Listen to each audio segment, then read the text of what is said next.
Good morning everyone, कैसे हैं आप सब लोग। थ्री डिमेंशनल ज्योमेट्री हम कर रहे थे +2 की। इसका ये सेकंड पार्ट है। इसके बाद एक और हम थर्ड पार्ट करेंगे, उसमें ये सारा कंप्लीट हो जाएगा। इसके बाहर जाने की कोई ज़रूरत नहीं है, ठीक है। ये बहुत ज़्यादा है जी, फॉर मास्टर कार्डर एग्ज़ाम, फॉर +2 एग्ज़ाम के लिए ये बहुत है, ठीक है जी। चलो पहला क्वेश्चन देखें। पहले तो हमें यही है कि अगर हमने लाइन की इक्वेशन निकालनी है, अगर वो 2 पॉइंटों से पास कर रहा है, ठीक है जी, ध्यान से सुनिए। लाइन की इक्वेशन निकालनी हो अगर 2 पॉइंट से पास कर रहा हो, तो हमारा ये फॉर्मूला, किसी एक को फिक्स मान लेना पॉइंट को, या इसको या इसको। ये हमारा +1 वाला ही मेथड है। इसको मैंने फिक्स मान लिया, x माइनस पहला पॉइंट, x माइनस पहला is equal to y minus दूसरा is equal to z minus तीसरा, ठीक है जी। x माइनस पहला पॉइंट, y माइनस दूसरा, जेड माइनस तीसरा। ओवर लिखना है फाइनल माइनस इनिशियल, अगला फाइनल माइनस इनिशियल, अगला फाइनल माइनस इनिशियल। इसको सॉल्व कर लीजिए। This is the equation of the line in cartesian form. अगर कैंसिल करके दिखाना नीचे आप, अगर सेम है तो कैंसिल भी कर सकते हो। That is the equation of A line in cartesian form passing through 2 points.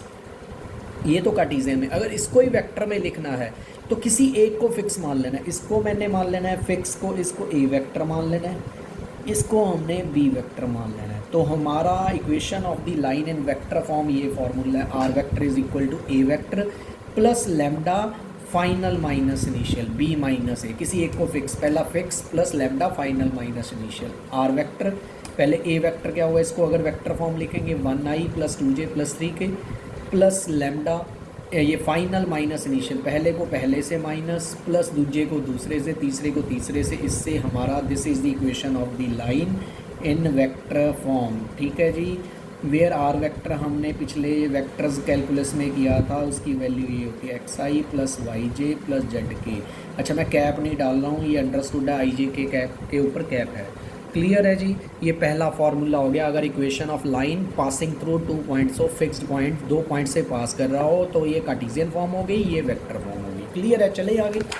अच्छा, नेक्स्ट सेकेंड फार्मूला। अगर हमें लाइन की इक्वेशन निकालनी हो और एक पासिंग पॉइंट दिया हो, एक डायरेक्शन रेशियो गिवन हो, इक्वेशन ऑफ लाइन निकालनी हो जिसका एक पासिंग पॉइंट, एक डायरेक्शन रेशियोज गिवन हो, तो ये फार्मूला x माइनस जो passing point x -1, y -5, z -7 over जो डायरेक्शन रेशियोज है। यहाँ पे डायरेक्शन कोसाइंस भी हो तो भी कुछ नहीं है, ठीक है जी। डायरेक्शन रेशियोज एंड कोसाइन में फ़र्क पता ही है। डायरेक्शन कोसाइन होते तो इनकी स्केलिंग एंड हेडिंग 1 होती है, इनकी स्केलिंग एंड हेडिंग 1 नहीं है, ये डायरेक्शन रेशियोज है। क्लियर है। इक्वेशन ऑफ ए लाइन जो जिसका पासिंग पॉइंट बताओ और उस लाइन का ही डायरेक्शन रेशियोज बताओ। अब अगर इसको वेक्टर फॉर्म में लिखना है तो उसके लिए क्या formula, r vector is equal to, ये formula r vector is equal to a vector plus lambda जो हमारे डायरेक्शन रेशियोज हैं वो, दैट इज़ ये ए वेक्टर, ये इसको मान लिया डायरेक्शन रेशियोज को एन वेक्टर। तो हमारा formula r vector is equal to, इसको वेक्टर फॉर्म में plus lambda times this. Clear है जी। Equation of the line in vector form क्या होगी, इक्वेशन ऑफ लाइन जिसके पहला तो इक्वेशन तो जो 2 पॉइंटों से पास करता हो, अब 1 पॉइंट से पास कर रहा हो, अगर उसके डायरेक्शन रेशियोज भी साथ में दिए हों तो ये फॉर्मूला है।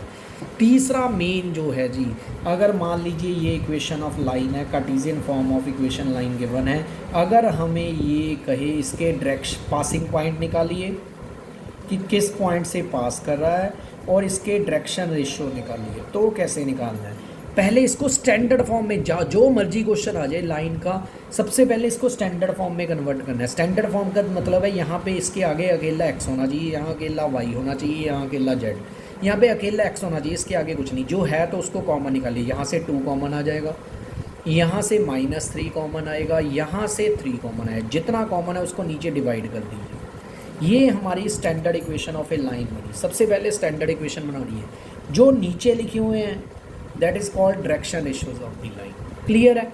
अगर उस ऊपर वाले को 0 पुट करके, पहले इसको 0 पुट करेंगे तो x इज इक्वल टू -1/2, दूसरे को 0 पुट करेंगे 1/3, तीसरे को 0 पुट करेंगे -8/3। This is the passing point, this is the direction ratio. Means जब भी हमें लाइन दी हो सबसे पहले इसको स्टैंडर्ड फॉर्म में जरूर कन्वर्ट करना है, जो भी क्वेश्चन आ जाए। फिर ऊपर वाले को रफ कम में 0 पुट करेंगे, दैट गिव्स पासिंग पॉइंट, नीचे वाले डायरेक्शन रेशियोज होंगे। क्लियर है जी। ये कार्टेशियन फॉर्म में समझ आ गया, ये बहुत इंपॉर्टेंट है जी। अगर ऐसे ही ये वेक्टर फॉर्म में ये लाइन गिवन है, इसकी हमें कहे कि इसका direction ratios and passing point बताए, तो जो ये पहले लिखा हुआ है दैट इज़ पासिंग पॉइंट 1 4 7, जो लैम्डा के साथ है that is our direction ratios. Clear है? वेक्टर फॉर्म में तो बहुत सी, ये जो पहले वाला है पासिंग पॉइंट है, जो बाद वाला है वो डायरेक्शन रेशियोज है। क्लियर है? अब देखिए हमारा पहला क्वेश्चन है कि अगर दो लाइंस के बीच में एंगल निकालना है, इसका क्वेश्चन पक्का आता है। दो लाइंस हैं, ये लाइन गिवन है, ये लाइन गिवन है, इन दोनों के बीच में ये एंगल थीटा निकालना है, तो पहले के डायरेक्शन रेशियोज निकालो।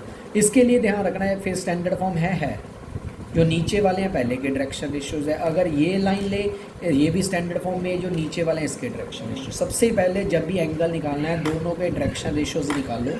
अब एंगल का फॉर्मूला जो वेक्टर में किया था क्या था, ऊपर दोनों की डॉट करेंगे, ऊपर दोनों आपस में मल्टीप्लाई, पहले को पहले से, दूसरे को दूसरे से, तीसरे को तीसरे से, ओवर पहले का मैग्नीट्यूड पहले का स्केयर प्लस दूसरे का स्केयर प्लस तीसरे का स्केयर का square root as it is इसका पहले का स्केयर प्लस दूसरे का स्केयर प्लस तीसरे का स्केयर का स्केयर रूट। इसको सॉल्व करेंगे, this is the required answer, this is the angle between two lines. Clear है बेटा कि अगर दो लाइंस के बीच में अगर हमने एंगल निकालना है तो डायरेक्शन रेशियोज का यूज़ होता है, पासिंग पॉइंट का कोई यूज़ नहीं होता। चलो अब ये क्वेश्चन बहुत इंपॉर्टेंट है जी।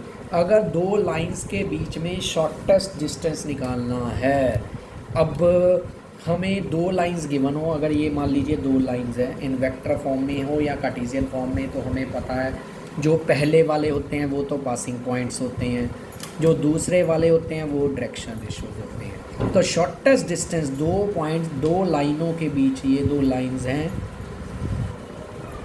ये मान लीजिए इस रीजन में, ये एक रीज़न है, इसमें सबसे कम डिस्टेंस कहाँ होगा, यही होगा, यही होगा सबसे छोटा, that is called shortest distance between two lines. अगर वो निकालना है तो उसके लिए पहले तो हमें दोनों लाइन का पासिंग पॉइंट, जो पहले वाला है पासिंग पॉइंट पता हो, एंड दूसरे उनके दोनों के डायरेक्शन रेशियोज बताओ, तो ये फार्मूला यूज़ करना है। ये फार्मूला क्या कह रहा है, पहले जो डायरेक्शन रेशियोज है उनकी क्रॉस प्रोडक्ट, पासिंग पॉइंट का डिफरेंस, क्रॉस डायरेक्शन रेशियोज की क्रॉस, पासिंग पॉइंट का डिफरेंस, दोनों की डॉट प्रोडक्ट, नीचे डायरेक्शन रेशियोज की क्रॉस प्रोडक्ट का मैग्नीट्यूड, इसमें वैल्यू पुट कर दीजिए, that gives the shortest distance. फिर ध्यान रखना है A1 A2 पासिंग पॉइंट है, B1 B2 डायरेक्शन रेशियोज है। फॉर एग्जांपल जैसे ये दो लाइंस हैं, इन दोनों के लाइन के बीच में शॉर्टेस्ट डिस्टेंस निकालना है, ये पहला पासिंग पॉइंट हो गया, ये दूसरा, ये B1 B2, तो पहले A2 माइनस A1 निकालना है, ये मैंने वेक्टर में समझाया हुआ है।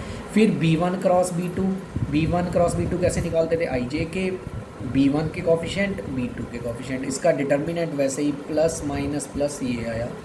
और क्या चाहिए हमें, देखिए कुछ फार्मूले में ये निकाल लिए, ये इन दोनों की डॉट, इस एंड इसकी डॉट कैसे निकालते हैं, I वाला आपस में 3 × 1, J वाला आपस में, J इधर है इधर नहीं है ये 0, K वाला आपस में -7 -1, ये आया 10, ये ऊपर वाला पता चल गया।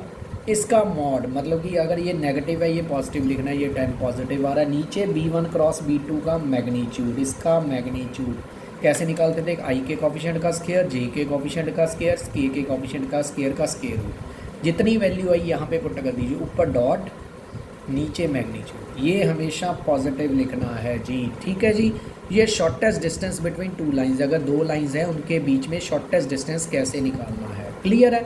चलें आगे, ईजी है, बहुत इंपॉर्टेंट है जी, ज़रूर करना है।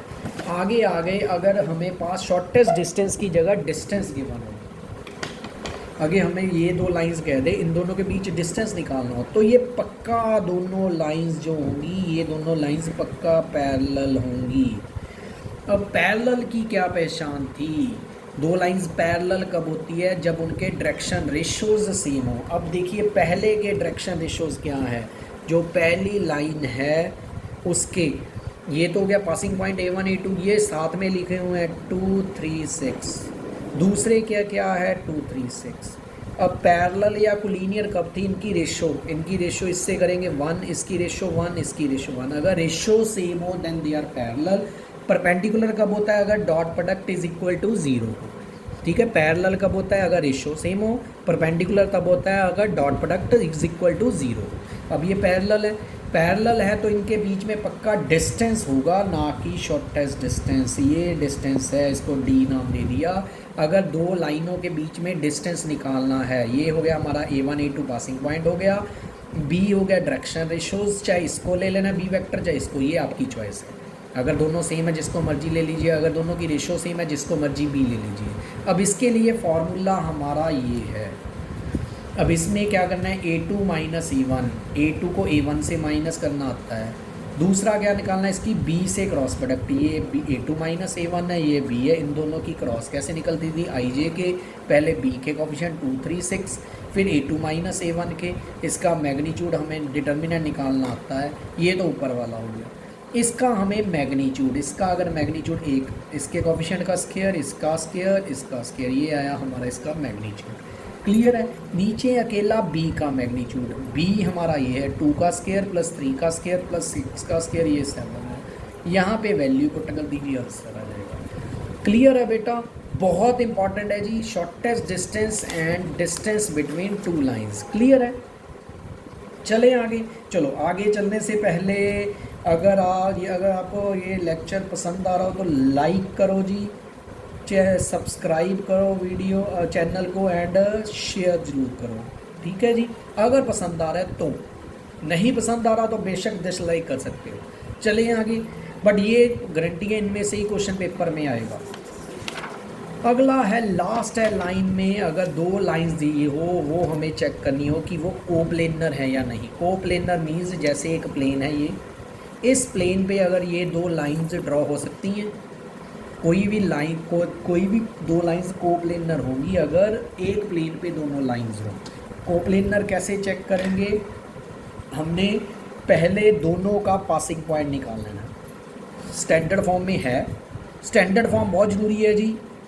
फिर स्टैंडर्ड फॉर्म में है, इसका पासिंग पॉइंट पहले का निकालिए, इसको रफ कम में 0 पुट करेंगे 1 5, इसके डायरेक्शन रेशोज़ हैं नीचे वाले, एज इट इज़ उसको 0 पुट करेंगे, पासिंग पॉइंट नीचे वाले डायरेक्शन रेशो। अब कोप्लेनर चेक करने के लिए ये कंडीशन होती है, ये याद रखना है, ये लिखा भी है मैंने। पहली डिटर्मिनेंट पहली लाइन पे लिखना है, जो पासिंग पॉइंट है उनका डिफरेंस, फाइनल माइनस इनिशियल कर लो जैसे मर्जी, final minus initial, final minus initial, पहली लाइन में पासिंग पॉइंट का डिफरेंस, सेकेंड लाइन में पहले के डायरेक्शन रेशो, थर्ड लाइन में सेकंड के डायरेक्शन रेशो। समझ आ गई बेटा, पहली लाइन में पासिंग पॉइंट का डिफरेंस, सेकंड लाइन में पहले के डायरेक्शन रेशो, थर्ड में दूसरे के। अब इसका हमने डिटर्मिनेंट निकाल लेना। अगर डिटर्मिनेंट 0 आए तो वेक्टर्स क्या, दो लाइना क्या होंगी हमारी, कोप्लेनर होंगी। ठीक है जी, इजी है, लाइन में इतना सफिशेंट है जी। ठीक है, फिर कह रहा हूँ लाइन में एक तो हो गया कि हमने दो ही चीज़ें मेन की है, एक तो लाइन की इक्वेशन, दो ही फार्मूले की है, एक तो 2 पॉइंट से पास करता हो, दूसरा लाइन की इक्वेशन 1 पॉइंट से पास करता हो और इसके डायरेक्शन रेशोज़ गिवन हो। इसकी भी कार्टेशियन फॉर्म, इसकी भी वेक्टर फॉर्म, इसकी भी कार्टेशियन फॉर्म, इसकी भी वेक्टर फॉर्म। एंड ध्यान रखना, अगर दो लाइन, अगर जो डायरेक्शन रेशोज़ होते हैं इसी लाइन के होते हैं, ये ध्यान रखना मेन। एंड अगर दो लाइंस पैरेलल है तो डायरेक्शन रेशोज़ की रेशो सेम होगी, अगर परपेंडिकुलर है तो उनकी dot product is equal to 0 होगी। क्लियर है। चले, दैट्स इट फॉर लाइन।